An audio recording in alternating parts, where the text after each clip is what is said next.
एक समय की बात है। महात्मा बुद्ध अपनी तपस्या में लीन थे। उन्हें तपस्या में बैठे हुए कई दिन बीत चुके थे। तभी एक शिकारी उस रास्ते जा रहा था। उस शिकारी ने महात्मा बुद्ध को पहचान लिया। शिकारी ने महात्मा बुद्ध के बारे में बहुत बढ़ाई सुनी थी, किंतु वह महात्मा बुद्ध की बड़ाई से संतुष्ट नहीं था। उसने परीक्षा लेने के लिए सोचा। शिकारी पहले तो महात्मा बुद्ध को एक छोटा सा पत्थर फेंक कर मारता है, किंतु महात्मा बुद्ध कोई प्रतिक्रिया नहीं करते हैं, क्योंकि उनका मानना था शरीर को तकलीफ होती है, आत्मा को नहीं।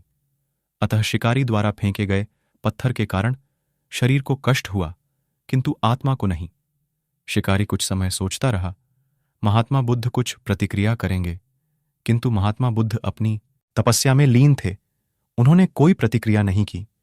पुनः शिकारी ने पत्थर फेंका। वह पत्थर महात्मा बुद्ध के आंखों के ऊपर लगा और उस जगह से खून बहने लगा। महात्मा बुद्ध को आभास हुआ उनके शरीर से रक्त बह रही है, किंतु वह फिर भी अपनी तपस्या से नहीं उठे। शिकारी को गुस्सा आया और उसने पुनः एक पत्थर और महात्मा बुद्ध की ओर फेंका। महात्मा बुद्ध के शरीर से अब खून अधिक बहने लगी।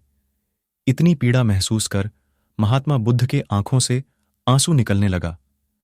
शिकारी ने महात्मा बुद्ध के पास जाकर पूछा, आपको जब मैंने पत्थर मारा तो आपने कोई प्रतिक्रिया नहीं दी।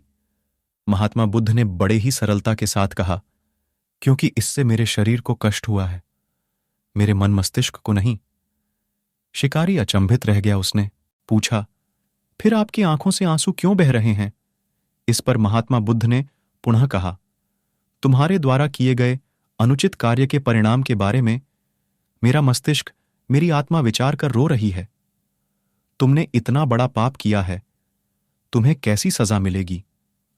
बुद्ध की बातों को सुनकर शिकारी महात्मा बुद्ध के चरणों में नतमस्तक हुआ और उनसे क्षमा याचना की। महात्मा बुद्ध क्षमाशील व्यक्ति थे। उन्होंने तुरंत शिकारी को क्षमा कर दिया और अपना आशीर्वाद दिया। वह शिकारी महात्मा बुद्ध का आशीर्वाद पाकर एक महान व्यक्ति और साधक के रूप में जीवन व्यतीत करने लगा।